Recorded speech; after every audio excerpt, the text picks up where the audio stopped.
Welcome to Sightings. I'm Tim White.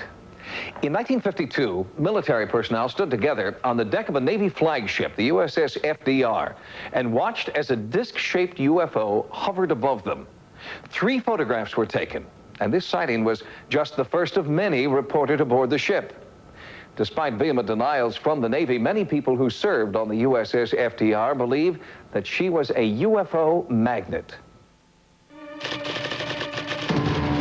Sometime in late July, early August of 1952, as an ensign, I saw a bright light at the forward of the bow on the right-hand side, which would be the starboard side. The ship was on a shakedown cruise near Gitmo, Cuba. And I was down below decks. It was maybe approximately 8, 9 o'clock in the evening, I think it was. And this buddy of mine, Vince, we've seen a bunch of men coming from the engine room compartment running up topside on a ladder. Said, "Red, why don't you go up there and see what's going on?" So I follow these guys up 3 or 4 decks up to the flight deck, and we're watching this little object, like a light, that was following our ship. And then it came out of the sky at us. My friends called me to come outside, and we observed a bright light quite high in the sky. It looked like a star, but was much brighter. The light tracked at a high speed and came to a stop, altered direction, and accelerated to high speed, stopped again, and it proceeded across the sky in this manner until it disappeared into the moonlight. These 3 men, Robert Coburn, Chester Grzinski, and John Lawrence, all served on the USS FDR. But each man was assigned to the ship on different tours, in different years, and with different jobs. And yet each man saw the same thing sometime during his service, an unidentified flying object tracking the Navy aircraft carrier through the sky. Others stood with them and witnessed the same events, which occurred over a 10-year period. But there is no record of any sightings in the ship's logs, and attempts to find other eyewitnesses have failed. I know that during September of '52, there were a series of incidents during Operation Mainbrace, which was a series of naval maneuvers, military maneuvers with other countries. And during those maneuvers, there were a number of UFO incidents reported. One occurring in connection with a fighter jet, which had been followed by an unidentified flying object. Barry Greenwood is the research director of CAUSE, Citizens Against UFO Secrecy. He is also the co-author of the UFO Cover-Up. Greenwood has collected photographs of UFOs taken in 1952 from the deck of the flagship for Operation Mainbrace. They were taken aboard the USS Franklin D. Roosevelt. On September 20th, a newspaper reporter was on the flight deck of the carrier. He had a color camera with him, and he said he turned down the flight deck and noticed a group of guys looking up into the sky. He ran down there and noticed a large spherical object hanging in the air. Everybody was looking at it, so he had his camera. He decided to take some shots. And when he ran the exposures, he said the object accelerated, took off at high speed, disappeared. They thought it was a balloon initially. So the brass called the various other ships in the area, asked about a balloon. Nobody launched a balloon. Nobody knows anything about it. They listed it as an unknown. Possible balloon, but nobody knows where it came from. No, it's quite obvious that we had seen something. We don't know what it was. We knew that it couldn't be an airplane because an airplane could not start and stop. The rate of speed was too high, too fast for a helicopter, and it was too erratic a pattern track for a weather balloon.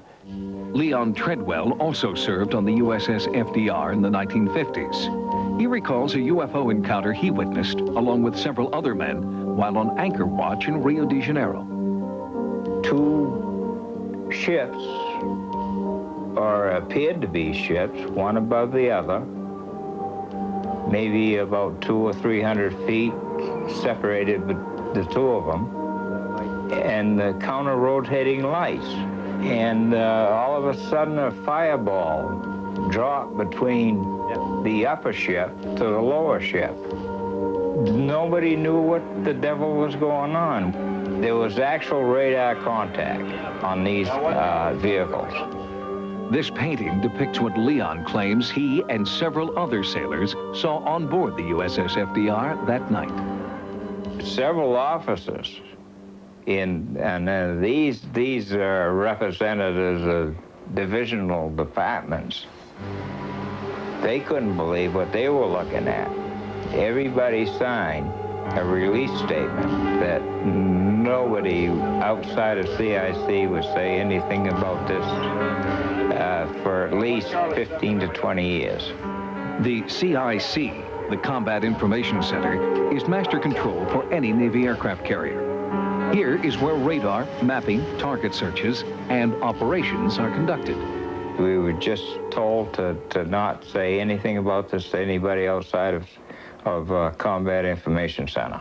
The commander down in Virginia, when I was discussing this with him, he was on the ship, he told me that I wasn't even supposed to mention this. I just ignored what he said. It's one of my desires in life is to find these other witnesses that were up on that flight deck with me witnessing this object as it came on top of the ship. There are a lot of times I wish that this would have never happened because all the aggravation has caused me. I had people that laughed and said they wouldn't believe me. Really? Yeah, I was there. I seen it. You weren't there. You don't know. You don't know what it was like. But why would an unidentified flying object of this Earth or any other spend nearly a decade tailing this particular ship? Crewmen claim that the FDR carried advanced nuclear weaponry that was supposedly top secret. The sighting was well known to insiders in the government at the time. It was written about by the head of Project Blue Book after he retired from the military, and he described it in great detail. There's a possibility that our weapons were of a sort that they were interested in. Of course, the carrier carried all kinds of different weapons. The FDR was the only aircraft carrier at the time that had thermal and nuclear capability. It was the only one that was allowed to carry the H-bomb. We would be the only ship, naturally, that would carry them because we would have the only method of delivering the atomic bombs. Since World War II, there have been a number of UFO sightings linked to nuclear storage and transport facilities. But these reports remain unsubstantiated, in large part because the government organization best equipped to investigate the sightings, the U.S. military, refuses to do so. I think they are probably covering up the incidents with the FDR because they're covering up all incidences of UFO sightings. I won't rest till I find somebody else that was on that flight deck with me to witness that same thing I did.